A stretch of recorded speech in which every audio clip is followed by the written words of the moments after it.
ok nhưng chưa được này dương dạng hỏi nào các bạn khơi meme cài chọi thread năng mà đòn này nông cả TikTok rồi social media và dương ngay niềm trong là bị the dark side of the content á bên này là Paul đều Paul là rõ trên pi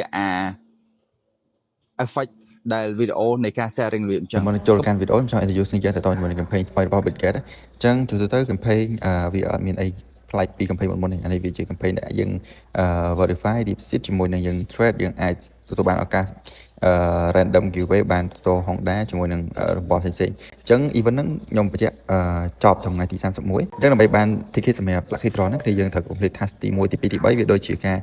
ពេញ KYC ដូចជា deposit ចាប់ពី15ទៅ$100ឬក៏មួយទៀតយើង trade spot ឬក៏ trade future នៅលើ platform របស់ Bitget តើចឹងគ្នាយើងទទួលបាន reward ហើយយើងអាចទទួលបានឱកាសក្នុងការទទួលបាន giveaway មួយហ្នឹងអូខេចូលទៅកាន់ video របស់យើងរបៀបអញ្ចឹងក៏ប៉ុន្តែអានេះវាជា video របៀបលេងសើចខ្ញុំយល់ថាមើលជា meme ប៉ុន្តែសម្រាប់អ្នក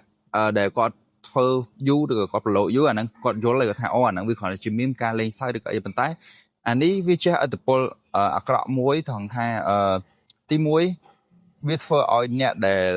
សម្រាប់អ្នក beginner សម្រាប់អ្នកថ្មីសម្រាប់អ្នកអត់ស្គាល់ជាមួយនឹងវិស័យហ្នឹងសោះគឺគាត់នឹងយល់ខុសទស្សនៈរបស់គាត់គឺចាប់ដើមខុសចេញពីភាពពិតនៃវិស័យនេះមកដោយសារអីគាត់ថាអូអាហ្នឹងវាគ្រាន់តែអីគ្រាន់តែមក click ហើយដាក់ full margin អញ្ចឹង all in អញ្ចឹងហើយបើក leverage ទាំងអស់ទៅ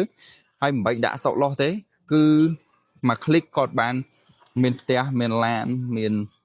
private jet ដើរដំណើរកំសាន្តទៅណាទៅណីទៅអញ្ចឹងអានេះវាដូចថាជាជ្រុងមួយបើយើងនិយាយថាអូអាហ្នឹងវាជាការលេងសើចជាអីប៉ុន្តែបើយើងគិតឲ្យដល់បើយើងមើលឲ្យជ្រៅអាហ្នឹងមានថាវាប៉ះពាល់ទៅដល់ការសម្រេចចិត្តចូលក្នុងវិស័យនេះការ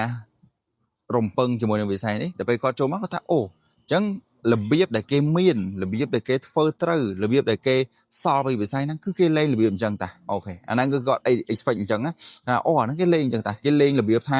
ជន់ full margin ទៅជន់ trade all in ទៅជន់ទៅច្រើនទៅឬក៏បើក maximum leverage ជាមួយនឹង position margin ដែលអាចចូលបានទៅអញ្ចឹងអាចថា lucky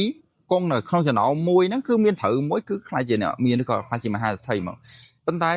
នៅពេលដែលយើងចូលជាមួយនៅវិស័យ trade មែនតើយើងយល់ថាអាហ្នឹងមិនមែនអញ្ចឹងទេលេងអញ្ចឹងអត់ដែល last long នៅក្នុង market ទេយ៉ាងយូរមួយខែគឺ account ហ្នឹង wipe out ឬក៏ account ហ្នឹងដាច់មកហើយខ្ញុំជឿមកអ្នកដែលលេងអញ្ចឹងគាត់ធ្លាប់ឈ្នះគាត់ធ្លាប់ឈ្នះអញ្ចឹងគាត់នៅតែធ្វើអញ្ចឹងដដែលដោយសារតែបើសិនជាយើងធ្លាប់លេងអញ្ចឹងរហូតគឺយើងនៅតែ cycle loop ចំណេញ web out ម្ដងដែរចំណេញ web out ម្ដងដែរហើយយើងអត់មានលុយ unlimited ក្នុងការលេងរបៀបអញ្ចឹងទេយើងមិនមែនមានលុយរហូតណា deposit រហូតឬក៏ trade រហូតឬក៏ជន់ full margin អញ្ចឹងរហូតទេអញ្ចឹងมันគេហៅថា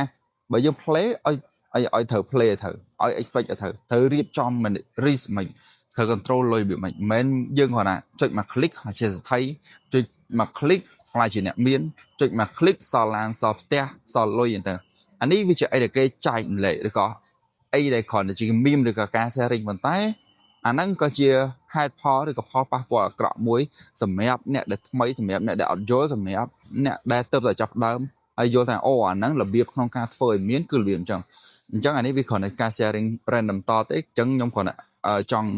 ចែកម្លែកថាគ្រប់យ៉ាងនៅក្នុងឆាក event របស់យើងវាតែងតែមានតនកាលហើយវាអត់អាចធ្វើអីឲ្យផ្លោះកម្មឬក៏ផ្លោះថ្នាក់បានទេសម្បីចដាហេតុអីបានយើងត្រូវឡើងមកកម្មយើងអត់អាចផ្លោះម្ដង5កម្មទេអញ្ចឹងវាដូចតែយើងរៀនពីបឋមរៀនមកតៃបឋមអនុវិទ្យាល័យវិទ្យាល័យរហូតដល់សាកលហ្នឹងទៅអញ្ចឹងឃើញវា step ឲ្យវាហើយវាមានហេតុផលហេតុអីបានត្រូវមាន step ទាំងអស់ហ្នឹងដោយសារអីចេញពីមូលដ្ឋានគ្រឹះមួយទៅមួយទៀតឡើងទៅកម្រិតខ្ពស់ទៀតអញ្ចឹងនៅក្នុង trade នៅក្នុងវិស័យអីក៏ដូចវិស័យអីដែរសំខាន់យើងត្រូវយល់ថាអាហ្នឹងដំណើរគឺអញ្ចឹងយើងត្រូវការឆ្លងកាត់ challenge ត្រូវការឆ្លងកាត់ការប្រកួតប្រជែងហើយការឆ្លងកាត់ការយកឈ្នះខ្លួនឯងក្នុងដំណើររបស់យើងមកកម្មហ្នឹងមុនយើងទៅដល់ចំណុចមួយដែលខ្ពស់ឬក៏ milestone achievement របស់យើងសមិទ្ធផលរបស់យើងធំមួយហើយជឿខ្ញុំអ្នកដែលគេធ្វើជាមួយនឹង achievement ពិតប្រាកដគេនឹងមានបទពិសោធន៍ទាំងអស់ហ្នឹងអាចនិយាយបានហើយគេមិនមែនគ្រាន់តែប្រាប់យើងថានេះខ្ញុំធ្វើខ្ញុំមានលុយចេះខ្ញុំមានរបស់ចេះហើយ គ្រាន់តែ follow ខ្ញុំទៅគឺគ្រប់គ្រាន់ទេ no អាហ្នឹងអ